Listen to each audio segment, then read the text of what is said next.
So we're only one day away from the official Sony FX5 release, so I wanted to create a video to go through all the rumored specs and talk about really who is this camera for, and I think we have a good perspective on this because we've owned a lot of camera bodies.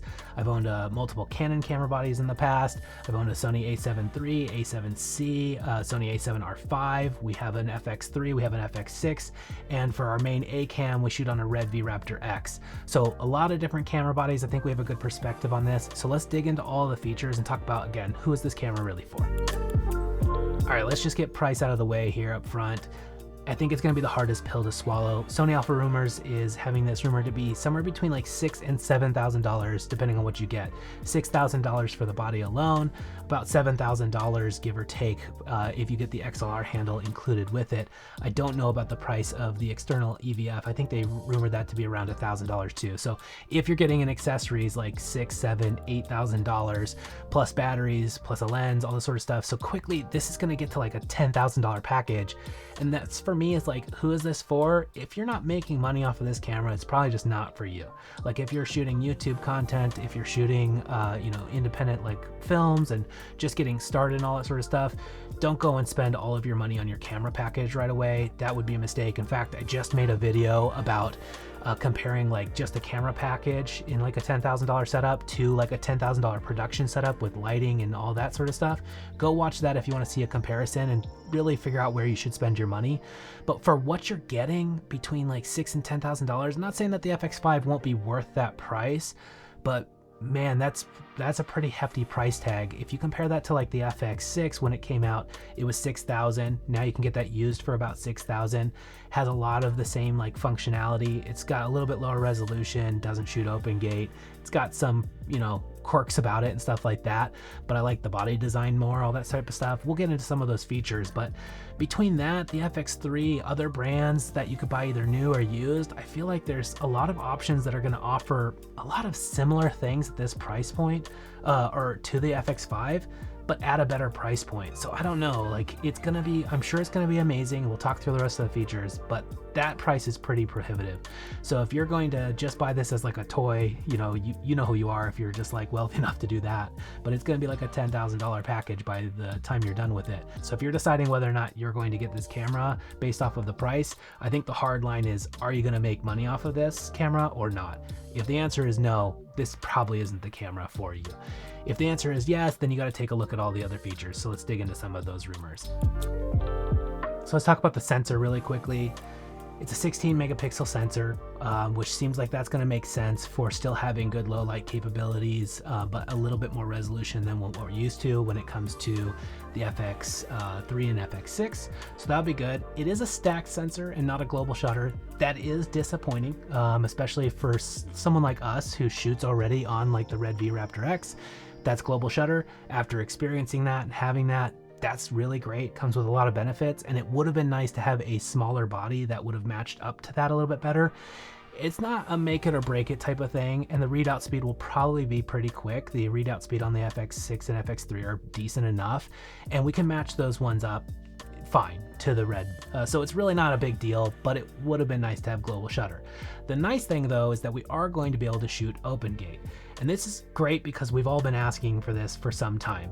So 5K open gate at a 3:2 resolution or aspect ratio, that would be really good. And mostly for us, like we're gonna love shooting anamorphic with that. We shoot on the Siri anamorphics, those are the ones that we own. It's a 1.6 D-squeeze. And so for us, that will naturally get us to pretty much like a 2:4:1 aspect ratio, which is great because when you shoot on that type of a D-squeeze for anamorphic on the FX3 or the FX6, you're getting just like too wide of an image. You've got to crop off the sides, which means on 4K, we're losing even more resolution. And so I don't know, it's fine, but it's also like with the Sony bodies not being able to monitor that well in the camera and everything, it's really just not that good. And I don't really like shooting anamorphic on Sony bodies because it's a bit of a hassle and it's not the appropriate like open gate to get the right D-squeeze and everything. So the fact that we're getting that's awesome. However, you can get that on other cameras, and some of the other cameras cost quite a bit less than this. So it's like if you're really shooting open gate and you want anamorphic, you could get that with some, Panasonic bodies, Blackmagic, the Nikon ZR, I think it shoots 3.2. I'd have to check on that. But yeah, it's like, I think you can get that with a little bit less expense. So OpenGate's great. I'm glad that they're finally giving it to us. That definitely puts this camera above some of the other ones that we currently own with like the FX3 and the FX6, and it means that I would actually entertain shooting anamorphic on it. So that is definitely a huge plus.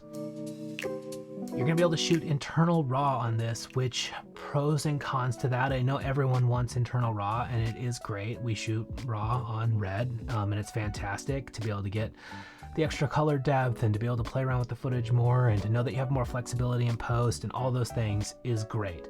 And being able to shoot in the XOCN LT format from the Burano should be good. I mean, the only thing that I'm a little bit worried about here is like when the Burano came out, there were so many restrictions about what you could shoot and what you couldn't shoot when it came to like frame rates, when it's in RAW, when it's not, the OpenGate, you know, all that type of stuff. I didn't have OpenGate at the time, but this does. So it's like, so I just feel like a lot of that's gonna be like, is it gonna be just as confusing? And that's what I'm waiting to see, because I really hope it's not. That part would be really frustrating. I think all of us just wanna, you know, open up the camera and go, hey, I want to shoot in this aspect ratio at this like frame rate and all that sort of stuff. Unless you're getting up to like 240 frames per second or something like that, it's like I don't want to deal with like crops. I can shoot, I can't shoot, all that type of stuff. And I don't want this confusing menu system to like be able to decipher. Like the Burano had this like crazy chart of like when you could and couldn't shoot things. I just really hope that's not the case. The other downside though to RAW right now especially is like the file sizes, even for the XOCN, will still be pretty large compared to, you know, your traditional formats and all these other mirrorless bodies and everything. So I'm a little bit worried about like folks going like, yeah, this was so important, we really needed internal RAW, but then you like, for this type of a camera, I don't think you really need RAW all the time. And so I don't know, that's a lot of storage and a lot of other problems, and like you're getting just a little bit more out of your image quality and a little bit more flexibility, when likely most people that are using this camera are probably not going to shoot RAW all the time. So it's nice to have it. I don't know if that's enough to like sway you one way or the other, but internal RAW is great. I'm glad that we have it as an option, so that will be good. But again, it's not the make it break it for someone deciding whether or not this camera is for them, in my mind. The triple base ISO though, I do think that that's going to be pretty great. I mean, we have the FX3 and the FX6, and being able to go to 12,800 is phenomenal. Like there are times when you're shooting live events or something like that, you don't have the option to light what's going on because you're not in a controlled environment, and being able to go to 12,800 has like amazing benefits, and the footage is pretty clean at 12,800 with its like noise reduction and everything. So it is pretty good. But there are definitely times on the FX3 and the FX6 that I wish we could go to an in-between between 800 and 12,800, because 12,800 is sometimes too much. And then I've got to put on NDs to like adjust. Now on the FX6, that's really easy because the FX6 has internal NDs. The FX3 does not. So if I'm switching to 12,800, but then I need to put on internal or put on the external NDs to be able to bring the image down, that's a little bit annoying, or I gotta like stop down the lens. And so having what is rumored to be, it's supposed to be a triple base ISO from 800, 4,000 to 12,800. So having that 4,000 in the middle there, I think that is gonna be really great as an option. I know there's other cameras that have triple base ISO. I haven't used any of them yet, but I really do think having 4,000 is gonna be like a nice step up, and maybe that will compensate for the next problem that we have. There's no internal NDs. And I think that's like, man, that breaks my heart, really. I know everyone else is like really excited about a lot of these other features when it comes to like, yeah, the RAW, triple base ISO, OpenGate, all the things like that. I know people are excited for those things, but man, I would have loved internal NDs in a smaller form factor. Like even the Red V-Raptor X doesn't have internal NDs on it unless you go up to the XL version of it. And it's just annoying. Like there's no way around it. The FX6 is amazing for this purpose. I love having the internal electronic ND that's on the FX6, and it's phenomenal. It works great. And it's super nice to be able to step up in the little increments rather than having to just go by stops. And it's, you know, a gradual increase with the electronic ND versus it having like hard filters on it. So I just think that that's like such an amazing feature, and I would use that all the time. I won't use RAW, like internal RAW, all the time. I won't use open gate all the time. I'll use open gate a lot on the FX5, but not all the time and stuff. The triple bass ISO is nice, but I would have some workarounds with it, especially if I had internal NDs. So I don't know, that is probably one of the biggest disappointing things to me, because I would have loved some internal ND options, but you know, it is what it is. The FX3 doesn't have internal NDs and we use it all the time. So it's not something that should hold you back from being able to get the camera. And there's really nothing else that's kind of around this price range that has internal NDs that I can think of, at least off the top of my head. Again, except for the FX6, which I don't know. We can talk about that a little bit more, maybe in another video of comparing all of them and go through that a little bit more. But the no internal NDs is definitely a bummer. What's not a bummer, and is definitely an interesting thing, is the new detachable EVF, which I'm not a huge EVF shooter in general. I use mostly the monitor. I'm not typically going up to an EVF. I have an EVF that I attach to my FX6 every once in a while. It's nice, obviously, outdoors when it's really bright and your monitor maybe isn't bright enough. It's nice to just see just the image and nothing else around the image when you're looking at it through an EVF. And that is definitely the preferred shooting type or shooting way of monitoring your footage for a lot of people. So the EVF will be good for a lot of folks. I think I would rather have the XLR handle, which again, this is the downside of the EVF. It's detachable, but it's using the hot shoe, which means if you're using the hot shoe for that, you can't use it for something else like the top handle. And the top handle is supposed to have 32-bit float audio in it, and I think that is good, and I probably would use that. So to be able to use that and not the EVF, I don't know. I'm glad that it's detachable and it's not just on the camera. The FX2, when it came out and it had the EVF just on the camera permanently and it wasn't a detachable EVF, I immediately just wrote it off. I was just I would never buy that, because I don't want that thing sticking out all the time, and I just find that to be inconvenient myself. Not saying that that's a bad camera, but it's just not for me and my shooting style. So for me, the detachable EVF is an interesting option. I don't think it's an accessory that I'd personally pick up because of my shooting style and what I prefer, but knowing that it's detachable and stuff is great. So that way, if you want to give it a try, you can. If it's not for you, great. And it doesn't mean that it's permanently attached. So I think that was a good choice there. The screen is a 3.5-inch screen, which is going to be bigger than the FX6. You know, it's not as big as some of the other cameras. I think, again, the Nikon ZR, I think, has a 4-inch screen on the back of it. And people talk about how great that is. Haven't gotten my hands on that yet, so I haven't been able to try that one out. But hey, bigger screen is great. I hope it's also brighter and a better resolution, and I hope it is fully articulating like the Sony A7R 5 and 6 and those. I hope it's awesome. The fact that it's a little bit bigger is great. It would be nice to be able to just use the screen on the back of the camera at times, especially given the size of the body, and to not have to use an external monitor. There's plenty of times when we're shooting with the FX3 and we're shooting social content, and we are just using the body and not using a lot of other accessories. And we just don't want it to be a bulky setup because we got to shoot really fast and things like that. And when we're doing something like that, that screen is just really tough. It's really tough to monitor off of, especially when we're outside. So having a little bit more there certainly will be good. I'm excited to see that. I think the screen is a nice upgrade. We mentioned this briefly before, but the XLR handle is supposed to have 32-bit audio support, which is great. I think that should just basically become the standard.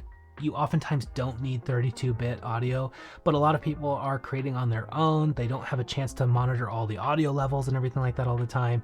And so having 32-bit, so where you just know you can set it and be good to go in pretty much most circumstances, is pretty great. So I think that's awesome. What I don't think is awesome necessarily is that it's in the handle and not in the body. And I think that's where it's a little bit tough for me, because again, we don't always have the top handle attached to the camera. We're trying to run a smaller body oftentimes with the FX3, and that means I'm not running that at the top handle, or I'm running just like the DJI mic or something in the top hot shoe. And so to have to put that in to get the 32-bit audio out of the handle and stuff, It's okay. It'll be great for a lot of setups and stuff like that. Certainly glad to have it. I think that should become the default for all cameras, but it'd be certainly nice if they could figure out how to get that in the camera and not have to have it as a detachable like handle and stuff like that. I know that that would increase, I'm sure that would increase the size of the camera and everything like that, but we should have increased the size anyway for internal NDs. So just shove it in there. It would have been great to have, but still 32-bit in the handle, that'll be a nice upgrade for sure. So all in all, a lot of pros and cons to this camera, and I mean, Sony really is giving us a lot of what we've been asking for. I mean, including even small features that I didn't mention, like getting false color finally, which I don't even think that's worth mentioning, because again, if you're gonna say it's a cinema camera, I just feel like that should just be in the camera. Like you should just have false color and better monitoring options and stuff like that. So hopefully that even can come to the FX3 and the FX6 as well. Maybe they can get us that, but ultimately, who is this for? I don't know. Like, again, they're giving us so many of the things that we're asking for. It's like we're getting triple base ISO, internal RAW, open gate. We're not getting internal NDs, but we didn't have that before and stuff. And I understand that that's, you know, probably pretty hard to put into a smaller body and keep the price there and everything like that. We're getting 32-bit float audio, even if it's in just the top handle, an option for an EVF that's detachable, which I think is going to be beneficial for some folks, even if it's not for me. I feel like overall, Sony really is giving us a lot of what we asked for.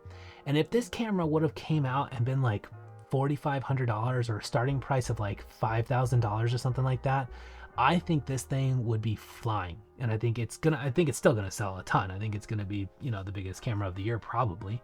We'll see what all the reviews come out to be like, everything like that.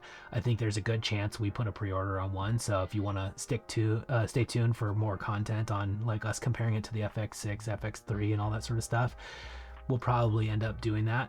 So that way we can see if this is really, you know, the right step for us to upgrade and stuff. But even then, like, I'm going to use it to create this content stuff too. And even then, it's an upgrade from the FX3. They're giving us a lot of what we want, and I still feel like pretty conflicted about purchasing it because I think the price is going to be so restrictive, especially considering like once you get all the accessories and everything else that you need to rig it up and to do all the things that you want, like it's I don't know, it's like I could sell my FX6 and I could get like maybe $6,000 for that used and then break almost even on like the camera body, but then I still have to spend an extra couple $1,000s on the accessories. It has a new battery type, so I'd have to change that out from the FX3, which I think is a pretty big, like, it's a pro in the way that it's going to help the camera power, but it's a con, and obviously I need all new batteries. I don't know, it's like so tough to like think about whether or not this is worth the upgrade on our end. You know, the FX6 is great and 4K really is enough still for a lot that we do. It has internal NDs. Is it annoying that it can't shoot 3.2 and give us like a better aspect ratio for our anamorphics and everything like that? Yes. Is it annoying when we don't have simple options like false color and stuff? Yes. But outside of that, it is usable for everything that we do, for like all of our, like a lot of our client projects, a lot of our own stuff that we shoot. The FX6 and the FX3 work great together. And we can probably run most of the stuff that we do just off the FX3. Don't even need the FX6. I don't know. It's just tough to go like, is it worth spending an extra few $1,000s for the upgrade to get some stuff that's really great, some stuff that I won't use all the time? I don't know. What do you guys think? Do you think you're going to pick up the Sony FX5? Do you think that these upgrades are worth it? Or do you think you're going to keep any of your other bodies? You're going to sell your FX3? You're going to sell your FX6? I'd love to hear what you all are thinking.